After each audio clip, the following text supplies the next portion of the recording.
বিষয় খুবই গুরুত্বপূর্ণ একটা বিষয়। বিষয়টা এর আগে যে বিষয়গুলো কিছু বলার বিষয় ছিল সেগুলা বলা ছাড়াই বিষয়টাকে বলা হচ্ছে। এখন কতটা বুঝতে পারবেন না পারবেন সেটা আমি বলতে পারছি না, তবে বিষয়টা হচ্ছে খুবই গুরুত্বপূর্ণ। যে বিষয়টা বলতে যাচ্ছি সেটা হচ্ছে ঈমান কিসে কিসে ভেঙে যায়, কি কি কারণে ঈমান ভঙ্গের কারণ। আমরা সামাজিকভাবে যেগুলা জানি ফিকার বই থেকে, সেগুলা হচ্ছে নামাজ কিসে নষ্ট হয় সেগুলা অনেকের জানা আছে, উজু কিসে নষ্ট হয় সেটাও জানা আছে, এবং সিয়াম রোজা কিসে নষ্ট হয়ে যায় সেটাও জানা আছে। কিন্তু একটা মুসলিম থেকে অমুসলিম কিসে হয়ে যায়, তার ঈমান শেষ কি করে হয়ে যায়, কি কি কারণে হতে পারে, এগুলা আমাদের সমাজের মধ্যে চর্চা নেই, আলোচনা নেই। তার আগে কথা যেটা বলি সেটা হচ্ছে ঈমান হচ্ছে একটা মানুষের জীবনের সবচেয়ে মূল্যবান বস্তু।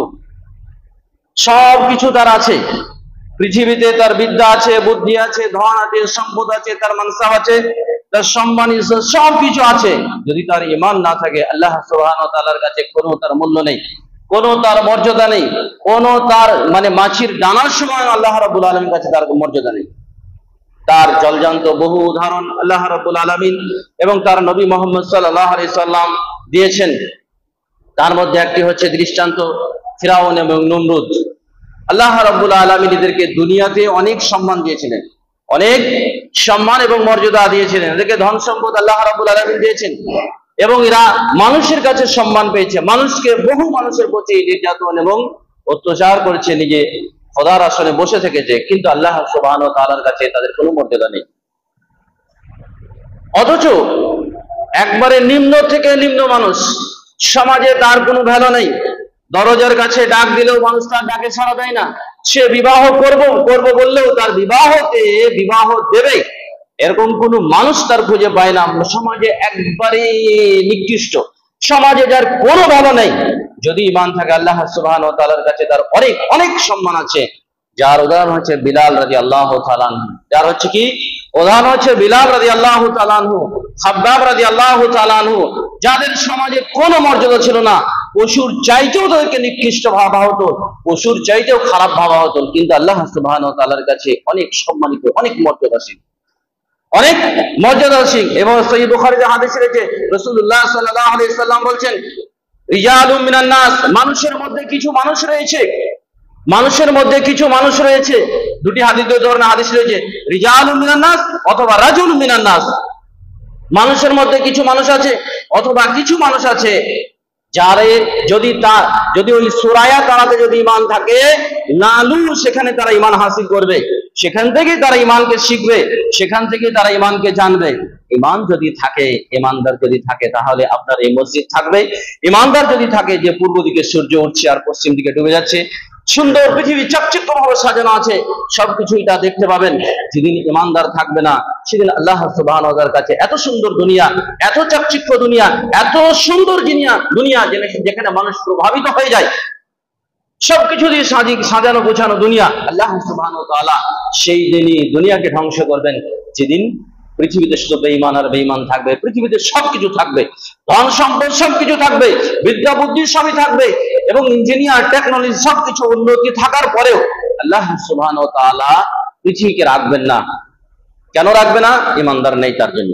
তাহলে ঈমান এমন একটা গুরুত্বপূর্ণ বিষয়, এতই গুরুত্বপূর্ণ বিষয় আপনার জীবনে, এবং আপনার মৃত্যুর পরে যদি একটা মানুষ ঈমান নিয়ে মরে, তাহলে জান্নাত যাওয়ার সুযোগ আছে।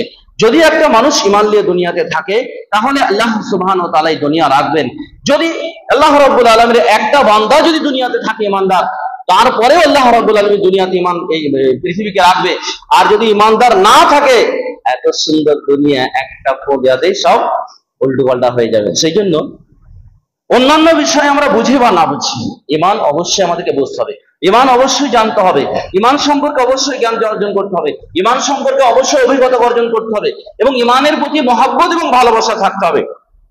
আরো কথা বলি, সেটা হচ্ছে একটা মসলা মাসাইল। মনে করেন আপনি 5 ওয়াক্ত নামাজ পড়েন, তো 5 বার আপনাকে মসলা সম্পর্কে জানতে হবে। কি হবে? 5 বার তার মসলা সম্পর্কে অবগত থাকতে হবে। হজ একটা মানুষের জীবনে ফরজ হতেও পারে, না হতে পারে। যাদের উপর হজ ফরজ জীবনে একবার, তার মসলা মাসাইল জানতে হবে। যাকাত সবার উপর ফরজ হতেও পারে, না হতে পারে। জিনাদের উপরে যাকাত ফরজ হবে, বছর একবার মসলা জানলেই যথেষ্ট। কিন্তু ঈমান এমন একটা বিষয়, এক মুহূর্তে যদি গোলমাল হয়ে যায় তাহলে আগেকার আমল সব নষ্ট হয়ে যাবে, সব বিনষ্ট হয়ে যাবে, সব শেষ হয়ে যাবে। আপনি যা কিছু করেছেন সব কিছু নষ্ট হয়ে যাবে। সেজন্য অবশ্যই আমাদেরকে জানতে হবে যে ঈমান কাকে বলে এবং ঈমানের অর্থটা কি। বলার পরে আমি ঈমান ভঙ্গ দিকে যাচ্ছি। ঈমানের অর্থ ব্যাপারে বলতে গিয়ে, আলোচনা করতে গিয়ে অনেক আলোচনা করেছেন ইমাম আবু হানিফা রাহমাহুল্লাহ। আপনারা নাম শুনেছেন, ইমামে আজম ইমাম আবু হানিফা রাহমাহুল্লাহ। ফিকার তিনি বড় ইমাম। তিনি নিজ হাতে একটা বই লিখেছেন, সেটাকে বলা হয় ফিকুল আকবর। কি বলা হয়? ফিকুল আকবর। এবং বাংলাও হয়েছে বইটার। সেই বইটাতে তিনি লিখেছেন তারিফুল ঈমান, ঈমানের সংজ্ঞা। বলতে গিয়ে বলেছেন হুয়া ইকরার, ঈমানের মানে হচ্ছে স্বীকার করা, স্বীকৃতি দেওয়া। ও তাসদীক, বিশ্বাস করা। বিশ্বাস করা অর্থটা কখনো কখনো ব্যাকরণ ক্ষেত্রে আসে, ব্যাকরণ ক্ষেত্রে আসে। ঈমান শব্দের পরে যদি লাম শব্দ আসে হরফে জার, ইংরেজিতে প্রিপোজিশন বলা হয়। যদি সেটা ঈমান শব্দের পরে লাম আসে তখন তার মানে হয় বিশ্বাস করা। কিন্তু ঈমান শব্দের পরে যদি বা হরফে জার বা প্রিপোজিশন আসে তখন তার অর্থ হবে কি? স্বীকার করা, স্বীকৃতি দেওয়া। আর এটাই হচ্ছে শরীয়ত অর্থ, এটাই হচ্ছে ইমাম আবু হানিফা বোঝাইতে চেয়েছেন। কিন্তু যত বাংলা বইয়ে লেখা আছে, বেশিরভাগ বইয়ে সব অর্থ লেখা আছে বিশ্বাস করা অর্থটা, ঠিক আছে, যেটা সম্পূর্ণ অর্থ বোঝায় না। দ্বিতীয় হচ্ছে ইমাম ইবনে তাইমিয়াও বলেছেন, তিনি অনেক আলোচনা করেছেন আর বলেছেন ঈমানের মানে হচ্ছে কি? স্বীকার করা। কারণ তার বিপরীত শব্দ হচ্ছে কুফরি করা, অস্বীকার করা। সালেহ উসাইমিন আকীদা এবং ঈমান সম্পর্কে অনেক আরবিতে বই লিখেছেন, অনেক আরবি বইয়ের ব্যাখ্যা করেছেন। তো তিনি ঈমান সম্পর্কে আলোচনা করতে গিয়ে বলেছেন যে ঈমানের অর্থ হচ্ছে কি করা? স্বীকার করা বা স্বীকৃতি দেওয়া। কি করা? স্বীকার করা বা স্বীকৃতি দেওয়া। কারণ এটা যদি না বুঝতে পারেন তাহলে ভঙ্গ কারণটা বুঝতে পারবেন না। ঈমান স্বীকার করা বা স্বীকৃতি দেওয়া পাঁচটি জিনিসের মাধ্যমে হয়। একটা হচ্ছে অন্তরের কথা, অন্তরের কর্ম, মুখের কথা, মুখের কর্ম, এবং অঙ্গ প্রত্যঙ্গের কর্ম। সবকে মিলে বলা হয় ঈমান। সবকে মিলে বলা হয় কি? ঈমান। যখনই কোনো সমাজে ফের আকীদা সম্পর্কে আলোচনা করি তখন ইনশাআল্লাহ বলে দেবো যে কেন ফিরকাগুলো তৈরি হয়েছে। রাসূলুল্লাহ সাল্লাল্লাহু আলাইহি ওয়াসাল্লাম বলেছেন 73 ফিরকা কেন হবে? মসলা মাসাইলের ভিত্তিতে নয়, বুকে হাত বাঁধুক বা নিচে হাত বাঁধুক এর ভিত্তিতে নয়, পায়ে পা মেলাক বা না মেলাক এর ভিত্তিতে নয়, রফুল ইয়াদাইন করুক বা না করুক এর ভিত্তিতে নয়। ভিত্তি হচ্ছে কি? আকীদা। যা বলতে গেলে বেশ টাইম লাগবে ইনশাআল্লাহ। আকীদা সম্পর্কে কোনো সময় আলোচনা করলে কেন পার্থক্য আহলে সুন্নাত ওয়াল জামাতের সাথে বাকি যে 72টা ফিরকা আলাদা কোন কারণে হয়ে গেছে তা বিস্তারিত আলোচনা অপেক্ষা রাখে। যদি বিস্তারিত আলোচনা না করে তো বুঝতে পারবেন না। তো আল্লাহ রাব্বুল আলামিন কোরআনে যেটা পেশ করেছি, আল্লাহ বলেছে ওয়ালাউ আন্না আহলুল কুরা, যদি গ্রামবাসীরা সবাই ঈমান আনতো। ভালো করে শুনেন, ওয়ালাউ আন্না আহলুল কুরা, গ্রামের লোকেরা সবাই যদি ঈমান না আসতো, ওয়াত্তাকু, এবং আল্লাহ রাব্বুল আলামিনকে যদি ভয় করত, লাফাতাহনা আলাইহিম বারাকাতিস সামাওয়াতি ওয়াল আরদি, আল্লাহ বলেন আসমান জমিনে যত বরকত আছে, বহুবচন ব্যবহার করা হয়েছে, বারাকাত শব্দ ব্যবহার করা হয়েছে। আসমান জমিনে যত বরকত আছে সমস্ত বরকত আমি খুলে দিতাম। যে আল্লাহ রাব্বুল আলামিন, এসব হাতে কার আছে? এইসব বরকত কার হাতে আছে? আল্লাহ রাব্বুল আলামিনের। কোন ব্যক্তির হাতে নাই, কোন কিছুর হাতে নাই। যত ক্ষমতা আছে আফতাব বলেন, কুতুব বলেন, আর গৌস বলেন, এ কারো হাতে কোনো ক্ষমতা নেই। নবী বলেন, আম্বিয়া বলেন, সমস্ত ক্ষমতার মালিক হচ্ছে আল্লাহ সুবহানাহু ওয়া তাআলা। আল্লাহ বলছেন গ্রামের লোক যদি সত্যিকারে ইমানদার হতো, সত্যিকারে যদি আল্লাহকে ভয় করতো, তো আমি তাদের আসমান জমিনের সমস্ত বরকত খুলে দিতাম। আসমান থেকে বালা মুসিবত আসে, আসমান থেকে রহমত আসে, জমিন থেকেও বালা মুসিবত আসে, জমিন থেকে আল্লাহ রাব্বুল আলামিন রহমত বা কল্যাণ কি করে? উৎপন্ন করে। মানুষ যা তার জীবন সুখে এবং শান্তিতে বসবাস করে। তাহলে বরকতের মালিক হচ্ছে আল্লাহ রাব্বুল আলামিন। শর্ত হচ্ছে কি? ঈমানদার হতে হবে। শর্ত হচ্ছে কি? ঈমানদার হতে হবে, ঈমানী জীবন যাপন করতে হবে, তবেই আল্লাহ রাব্বুল আলামিন সমস্ত বরকত খুলে দেবে। ওয়ালাকিন কাযাবু, কিন্তু সবাই কি করেছে? মিথ্যা মনে করছে। ওয়ালাকিন কাযাবু ফাআখাযনাহুম বিমা কানু ইয়াকসিবুন, আল্লাহ বলেন তারা মিথ্যা মনে করেছে আর তার ফলে, তাদের কর্মের ফলে তাদেরকে আমি পাকড়াও করেছি। সূরা মাইদার আয়াত, আল্লাহ বলছেন পাকড়াও করেছি। দ্বিতীয় নম্বর যে হাদিসটা আমি পেশ করেছি সহিহ মুসলিমের হাদিস, আল্লাহ রাসূল সাল্লাল্লাহু আলাইহি ওয়াসাল্লাম বলেন বাদাল ঈমান গরিবান সাইউদু কামা বাদা। যেমন ঈমান অল্প সংখ্যক লোকের মধ্যে ছিল, আবার পৃথিবীতে ঈমান শেষ হতে অল্প সংখ্যক লোকের মধ্যে চলে যাবে। অফি রাওয়ায়াতুন উখরা, দ্বিতীয় একটা হাদিসে রয়েছে সহিহ মুসলিমের কিতাবুল ঈমানে এবং সহিহ বুখারীতে আছে, রাসূলুল্লাহ সাল্লাল্লাহু আলাইহি ওয়াসাল্লাম বলছেন, যেভাবে সাপ সারাদিন চড়াই করে গর্তে ফিরে আসে, আবার ঈমান ঠিক মক্কা মদিনায় চলে যাবে। কিছু রাওয়ায়ে এসেছে হাযা বাইনাল মসজিদাইন, দুই মসজিদের মধ্যে, মানে মদিনা আর মক্কার মধ্যে চলে যাবে। পৃথিবীতে ঈমানদার থাকবে না, পৃথিবীতে ঈমানদার থাকবে না। তার বিভিন্ন স্তর আছে, বিভিন্ন দিক আছে, সেগুলো আলোচনা অপেক্ষা রাখে যে কি করে আস্তে আস্তে আস্তে কেমন করে ঈমান শেষ হয়ে যাবে। তবে ঈমান শেষ হয়ে যাবে, এটা নিশ্চিত, ঈমান শেষ হয়ে যাবে। আস্তে আস্তে মানুষ কি হয়ে যাবে, ঈমানদার থাকবে না। ইবনে মাজার এক হাদিস বলি, তারপরে বিষয়টাতে যাচ্ছি। ইবনে মাজার এক হাদিস রয়েছে, রাসূলুল্লাহ সাল্লাল্লাহু আলাইহি সাল্লাম বলছেন, এমন পরিস্থিতি মানুষের কাছে হবে, দিন মানুষের কাছে এত অবজ্ঞা হবে, মানুষের কাছে এত অজানা হয়ে যাবে, মানুষ জানতে চাইবে না। না জানতে জানতে তাদের বৃদ্ধ শাইখুল কবির, তাদের একবারে বৃদ্ধ মানুষ, একবারে বৃদ্ধ, ওয়াল আজুজ, একবারে বৃদ্ধা বলবে মা সালাত ওয়ালা যাকাত, আমরা জানি না সালাত কি জিনিস, যাকাত কি জিনিস, এবং সাদাকা কি জিনিস, এসব আমাদের সিয়াম কি জিনিস আমাদের জানা নাই। ইন্না ওয়াজাদনা আবানা, আমরা আমাদের বাপ দাদাকে পেয়েছি কিসের উপরে, লা ইলাহা ইল্লাল্লাহ, এটা ছাড়া কিছু জানি না। কি হচ্ছে, লা ইলাহা ইল্লাল্লাহ ছাড়া আর আমাদের কিছু জানা নেই। বাকি নামাজ, রোজা, হজ, যাকাত সবকিছু আস্তে আস্তে শেষ হয়ে যাবে, যত ফরজ বিধান আছে এভাবে শেষ হতে হতে শেষের দিকে চলে যাবে। এবং ঈসা আলাইহিস সালাম আসবেন, ঈসা আলাইহিস সালাম আসার পরে তিনি চলে যাবেন, চলে যাওয়ার পরে কিছু লোক ঈমানদার থাকবে, ঈমানদার থাকার পরে আল্লাহ রাব্বুল আলামিন আকাশ থেকে একটা হাওয়া দেবে, আর সেই হাওয়ার ফলে যত ঈমানদার থাকবে তাদের বগলের ভিতর দিয়ে হাওয়াটা যাবে, সবাই মারা যাবে। ওয়ালাউ ফি হাজারিন, যদিও তারা পাহাড়ের ভিতর থাকে তবু তারা মারা যায়। আর সবচেয়ে যে নিকৃষ্ট জীবের উপর কি হবে, কিয়ামত প্রতিষ্ঠিত হবে। শিরারুল খালক, অন্যান্য হাদিস হয়েছে শাররুল খালক, সবচেয়ে যে নিকৃষ্ট জীবের উপরে প্রতিষ্ঠিত হবে।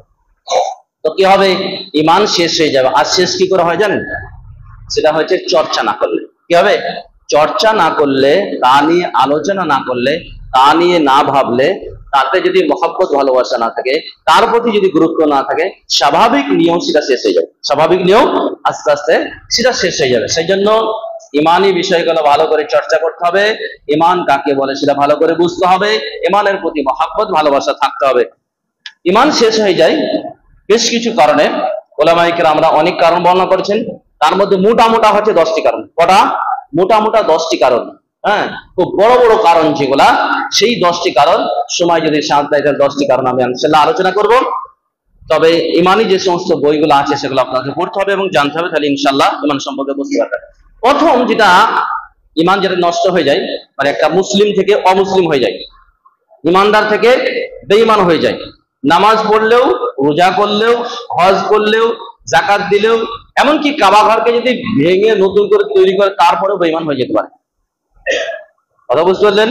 যেহেতু এগুলা ভিতরকার বিষয়, ইমান আকীদার বিষয়গুলা ভিতরের ব্যাপার যদি গোলমাল হয়ে যায় তাহলে বাইরেকার কাজগুলা কোনো কাজে দেয় না।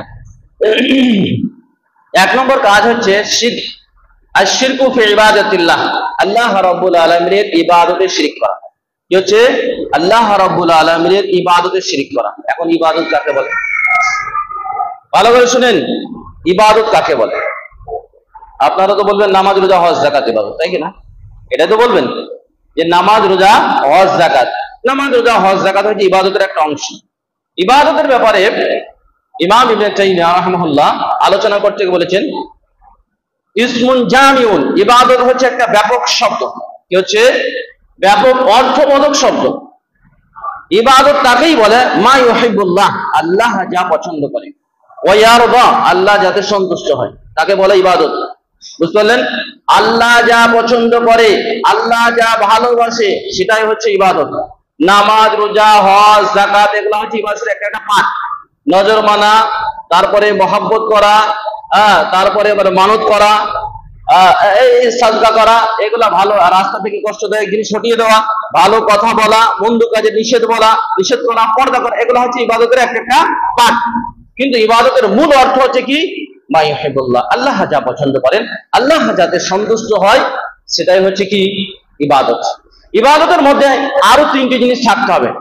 কি, ভালো করে শুনেন, 3টি জিনিস থাকতে হবে। তাদাল্লুল, বিনয়ী মনোভাব থাকতে হবে। কি থাকতে হবে? বিনয়ী মনোভাব থাকতে হবে, তবে ইবাদত হবে। যদি বিনয়ী না থাকবে ইবাদত হবে না। নামাজ পড়তে এসেছে কিন্তু একবারে বুক ফুলিয়ে আছে, নিজেকে খুব বড় মনে করছে, আল্লাহ রাব্বুল আলামিনের দরবারে পেশ করতে গিয়ে নিজেকে খুব বড় মনে করছে, অহংকার করছে আল্লাহ দরবারে এসে, তাহলে ইবাদত হবে না। কি কি হবে? ইবাদত হলো না। ইবাদত এই তিনটি জিনিস মানে রুকুন বলা হচ্ছে, থাকতেই হবে। একটা বিনয়ী, গায়াতুত তাদাল্লুল, সর্বাধিক বিনয়ী হতে হবে, সবচেয়ে বেশি নত হতে হবে, তবেই ইবাদত বলে গণ্য হবে। 2 নম্বর হচ্ছে আল খাউফ, ভয় থাকতে হবে। কি থাকতে হবে? ভয় থাকতে হবে। আপনি নামাজ, রোজা, হজ, যাকাত যা কিছু করছেন এটা আল্লাহকে ভয় করে করতে হবে। যদি ভয়টাই নেই, প্রথাগতভাবে আসলাম আর গেলাম, নামাজ পড়লাম, তাহলে ইবাদত হবে না। ওরকম ভাবে যাকাত দিলাম, ইবাদত হলো না। আল্লাহকে ভয় করে করতে হবে। 3 নম্বর হচ্ছে আশা থাকতে হবে। কি থাকতে হবে? আশা থাকতে হবে। ইবাদত করলাম, কোনো আশা নেই, তাহলে কিন্তু ইবাদত হবে না। বহু হাদিস আপনারা রমজান মাসে শুনেছেন। ইমাম বুখারী সবচেয়ে ইমানের ব্যাপারে আলহামদুলিল্লাহ যত বই আছে ইমান আকীদার ব্যাপারে, সবচেয়ে বুখারী শরীফ তার শিরোনাম যে কায়েম করেছেন, যদি খুব ভালো শায়েখ, যার মানহাজ খুব সুন্দর, যিনি ভালো করে বুখারী বুঝেন, জানেন, তার কাছে যদি বুখারী পড়েন তো সত্যিকার ইমান কাকে বলে ইমাম বুখারী তা বাস্তব মানচিত্র তুলে ধরেছেন। ইমান দিয়ে শুরু করেছেন, আর তার ইমানের বিরুদ্ধে যে সমস্ত কথাগুলো যায়, যে সমস্ত বাতিল ফিরকাগুলো তৈরি হয়েছে, যাদের ইমান নষ্ট হয়ে গেছে বা যার কারণে যারা বাতিল ফিরকা, সব তিনি তার জবাব দিয়েছেন। তাদের নাম নেননি, কিন্তু তিনি পয়েন্টগুলো তুলে তুলে ধরেছেন। এবং তিনি লাস্টে কিতাবুল তাওহীদ দিয়ে শেষ করেছেন। কিতাবুল ঈমান দিয়ে শুরু আর কিতাবুল তাওহীদ দিয়ে শেষ, মানে সব জীবনটাই হচ্ছে ঈমান, তিনি বলতে চেয়েছেন। তো যাই হোক, যেটা বলছিলাম, ইবাদত। ইবাদতে কি লাগবে? 3টি জিনিস লাগবে। 1 নম্বর তাদাল্লুল, বিনয়। 2 নম্বর ভয়। 3 নম্বর হচ্ছে কি? আশা থাকতে হবে, মহব্বত থাকতে হবে। যেমন মান সামা রমাদানা ঈমানান ওয়া ইহতিসাবান গুফিরা লাহু মা তাকাদ্দামা। তাদের বহু সহিহ বুখারী মুসলিম হাদিস, যে ব্যক্তি রোজা করলো, সিয়াম করলো ঈমানের সঙ্গে, নেকির আশা নিয়ে, তার আগেকার গুনাহ মাফ হয়ে যাবে। যে ব্যক্তি জানাজায় শরীক হলো, কিসের আশায়? ঈমানের সাথে নেকির আশা নিয়ে। যে ব্যক্তি জিহাদে গেল ঈমান নিয়ে, আমাকে সত্যায়ন করে নেকির আশায়, তার আগেকার গুনাহ সব মাফ হয়ে গেল। এরকম বহু হাদিস রয়েছে। আশা আপনাকে থাকতেই হবে। আপনি কিসের জন্য ইবাদত করছেন? ইবাদত কিসের জন্য করছেন? এই আশা থাকতে হবে। আর ভয় থাকতে হবে, আল্লাহকে ভয় করতে হবে, জাহান্নামকে ভয় করতে হবে, আশা রাখতে হবে জান্নাতের, আল্লাহ রাব্বুল আলামিনের দিদারের আশা রাখতে হবে। আশা অবশ্যই 3 জিনিস থাকতে হবে, তবে ইবাদত হবে, না হলে ইবাদত হবে না। তাহলে ঈমান নষ্ট হয় 1 নম্বর কিসে? শিরকে ফি ইবাদাতিল্লাহ, আল্লাহ রাব্বুল আলামিনের ইবাদতে শিরক করা। যদি যে বিনয়ী আল্লাহর কাছে দেখাচ্ছেন, যেটা আমি আগে বললাম, এই বিনয়টা, এই নরম হওয়াটা বা ভয় করাটা যদি অন্য কারো কাছে করেন, খালি শিরক হয়ে যাবে। শিরক বুঝতে গেলে এটা ভালো করে ইবাদত বুঝতে হবে। যদি বিনয়ী হওয়াটা, নরম হওয়াটা অন্য কারো কাছে হন, সেটা গাছ হতে পারে, পাথর হতে পারে, আলেম হতে পারে, পীর হতে পারে, নদী হতে পারে, স্যার হতে পারে, এমনকি ছোট থেকে ছোট বস্তু পর্যন্ত হতে পারে, সেটাও শিরক হতে পারে। আপনি তার জন্য মরিয়া, এখন ফুটবলের জন্য এতই বিনয়ী, সবকিছু কুরবান করতে রাজি। এক গার্লফ্রেন্ড আর বয়ফ্রেন্ডের গল্প, সেখানে এত বিনয়ী যে তাকে না হলে থাকতেই পারবে না, সবচেয়ে বেশি ভালোবাসে, তখন শিরক হয়ে যাবে, শিরক হয়ে যাবে, হয়ে যাবে, শিরক হয়ে যাবে। আর সহিহ বুখারীতে হাদিস রয়েছে, রাসূল সাল্লাল্লাহু আলাইহি ওয়াসাল্লাম বলেছেন, তাই সাবদু দিনার ও দিরহাম, দিনার এবং দিরহামের দাস ধ্বংস হয়ে যাক, কাপড়ের দাস, চাদরের দাস ধ্বংস হয়ে যাক, কাপড়ের দাস ধ্বংস হয়ে যাক। তো কাপড়কে কেউ পূজা করে নাকি? কাপড়ের কাছে কেউ সাজদা করে না। টাকা পয়সা কেউ সাজদা করে না। রাসূলুল্লাহ সাল্লাল্লাহু আলাইহি ওয়াসাল্লাম বলছেন যে তার সাথে উলফাত হয়ে গেছে, মহব্বত হয়ে গেছে, তার কাছে বিনয়ী, তাকে না হলে আর বাঁচতে পারছে না। তাহলে যদি যে বিনয়ীটা আল্লাহর কাছে আপনি দেখাচ্ছেন, যে ভয়টা আল্লাহর কাছে দেখাচ্ছেন, যে আশা আল্লাহর কাছে করছেন, ওই আশা যদি অন্য কারো কাছে করেন, তাহলে শিরক হয়ে যাবে। কথা বুঝতে পারলেন? কথাগুলো খুব সূক্ষ্ম সূক্ষ্ম কথা। এটা না বুঝতে পারলে যারা দাওয়াতি কাজ করতে চাইছেন বোঝাতে পারবেন না। বলবে আমরা তো আল্লাহর সাথে শরীক করি না, আল্লাহকে তো সবচেয়ে বড় মানি। আর পৃথিবীতে এ পর্যন্ত আকিদাতুত তাহবিয়া, আবুল আল হানাফি আল আবু ইস, উনি শারহুল আকিদাতুত তাহবিয়া লিখেছেন, আর উনি অনেক বিস্তারিত আলোচনা করেছেন। আর উনি বলেছেন যে আরবদের মধ্যেও যে 2 জন স্রষ্টা আছে বা কিছু সৃষ্টি করেছে, এটা সেই সময়তেও পাওয়া যেত না। কিছু কাফের ছিল যারা মনে করত, খুবই সংখ্যায় তারা কম, মনে করত যে এইগুলা ওরা সৃষ্টি করেছে আর বাকিগুলা সব আল্লাহ। আর ম্যাক্সিমাম যেটা পাওয়া যায়, স্বাভাবিকভাবে কোরআন হাদিসে যেটা পাওয়া যায়, সেটা হচ্ছে যে স্রষ্টার ক্ষেত্রে একমাত্র আল্লাহ রাব্বুল আলামিন। মাজুসীরা দুটো স্রষ্টা মানে, বাকি অন্যান্যরা যা কি করে একটাই মানে, তবু মাজুসীরা প্রমাণ করতে পারেনি যে দুইজনের সমান, একটা হচ্ছে জুলমাত, একটা নূর, একটা আলো, একটা অন্ধকার। তো এখানে কেউ স্রষ্টা যে সৃষ্টি করেছে এটা কেউ মানে না। মক্কার মুশরিকরা শিরক কোথায় করতো জানেন? সেটা হচ্ছে ইবাদতে শিরক করতো। কিসে? ইবাদতে। যে তারাও কিছুটা প্রাপ্য আছে, তারাও কিছুটা প্রাপ্য আছে। যেমন সহিহ মুসলিমে হাদিসটা রয়েছে, রাসূলুল্লাহ সাল্লাল্লাহু আলাইহি সাল্লাম প্রথম কবর জিয়ারত করতে নিষেধ করেছিলেন। কেন? যে আল্লাহর প্রতি যে ভালোবাসা মহব্বত দেখানো দরকার ছিল, সেই মহব্বত তারা কবরের কাছে গিয়ে দেখাচ্ছিল। সেই জন্য রাসূলুল্লাহ সাল্লাল্লাহু আলাইহি সাল্লাম বলে, নাহাই তোমার জিয়ারত কুবুর, তোমাদেরকে আমি কবর জিয়ারত করতে নিষেধ করছি।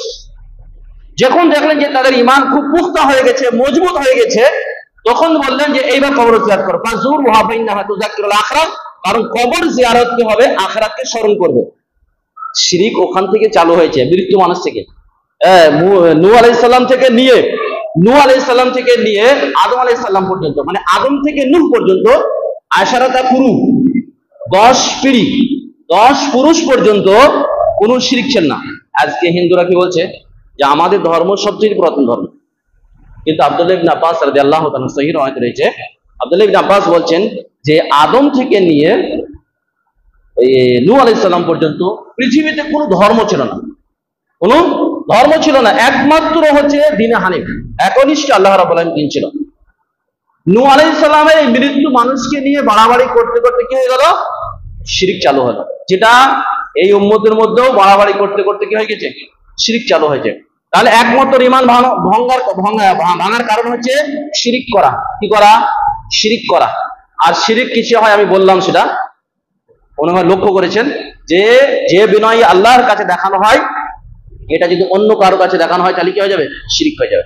সেটা জীবিত দাঁড়ানো মূর্তি হোক, শোয়াই মূর্তি হোক, এবং দুনিয়ার কোনো বস্তু হোক, এমনকি বললাম মাস্টার, স্যার, বউ, স্ত্রী, স্বামী, যার কাছেই হোক না কেন, যদি সেই বিনয়টা যেটা আল্লাহর কাছে দেখানো হয়, সেই বিনয় যদি তার কাছে দেখানো হয় কোনো বস্তুর কাছে, কোনো ব্যক্তির কাছে, কোনো সময়ের কাছে, তাহলে শিরক হয়ে যাবে। আল্লাহ রাব্বুল আলামিন ইন্নাল্লাহা লা ইউগফিরু শিরকা বিহি ওয়া ইয়াগফিরু মা দুনা যালিকা লিমান ইয়াশা, আল্লাহ রাব্বুল আলামিন বলেন শিরক ছাড়া সমস্ত গুনাহকে maaf করবে। অথবা গুনাহ মানে শিরক এবং শিরকের সমপরিমাণ যে সমস্ত গুনাহ আছে সেগুলা ছাড়া আল্লাহ তাআলা সব গুনাহ maaf করে, কিন্তু শিরকের গুনাহ maaf করবে না। কি করবে? শিরকের গুনাহ maaf করবে না। শিরক কত কিছুতে হয় সেটা বিস্তারিত আলোচনা ইনশাআল্লাহ একসাথে করব। তাহলে এক নম্বর কারণ আপনারা জানলেন যে শিরক করলে কি হয়ে যায়? কি হয়ে যাবে? ঈমান নষ্ট হয়ে যাবে। সেই জন্য শিরক থেকে, সব রকম শিরক থেকে বেঁচে থাকবেন। ছোট শিরক, বড় শিরক, আকীদাগত শিরক, আমলগত শিরক, সমস্ত শিরক থেকে বেঁচে থাকবেন।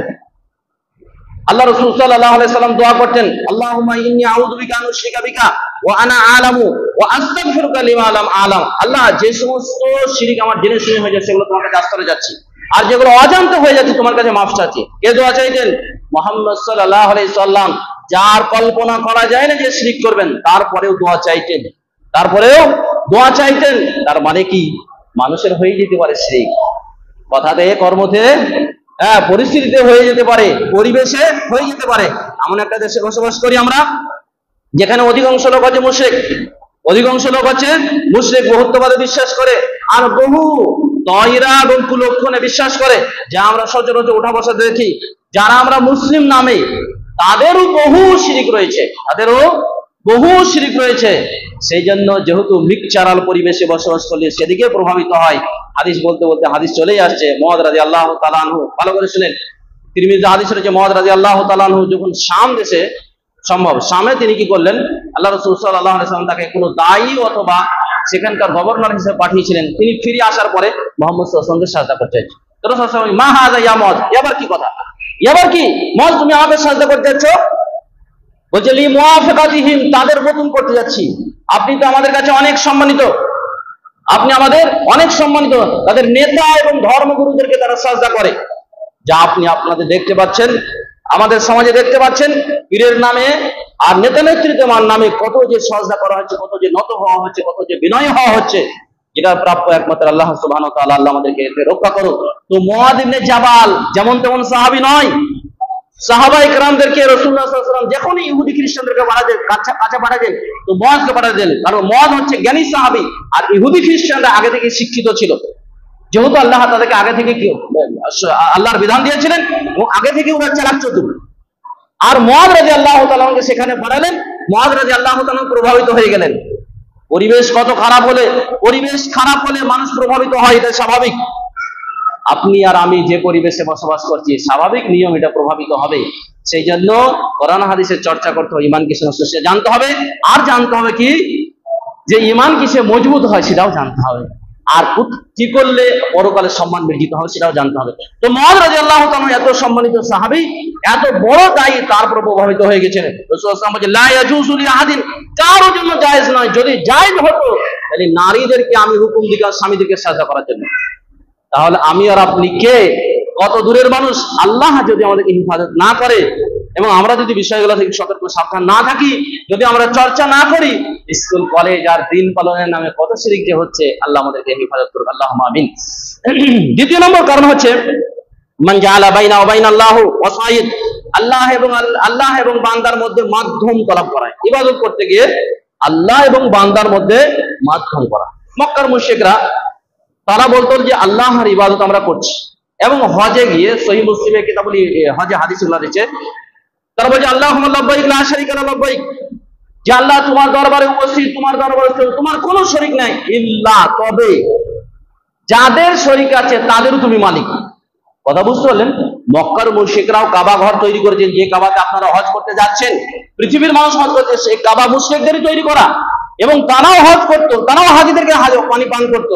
কিন্তু আল্লাহবাইক আল্লাহুম্মা লাব্বাইক যে তাকবীর মুহাম্মদ সাল্লাল্লাহু আলাইহি ওয়াসাল্লাম করতেন, সেই তাকবীর তারাও করতেন, কিন্তু লাগাইতেন কি বলতেন, কিন্তু কিছু মালিক আছে যাদের মালিক তুমি, যাদের মালিকও তুমি, তাদের কিছু মালিকানা আছে, আর এর জন্য তাদের সমস্ত আমল কি হয়ে গেল, নষ্ট হয়ে গেল, আল্লাহর কাছে গ্রহণযোগ্য হবে না। যদি মাধ্যম মনে করে, সেটা পীর হোক, ওলি হোক, আউলিয়া হোক, কোন ব্যক্তি ইবাদতের মাধ্যম নয়, একমাত্র ডাইরেক্ট আল্লাহ রাব্বুল আলামিন কি করবে, তার কথা শুনবে।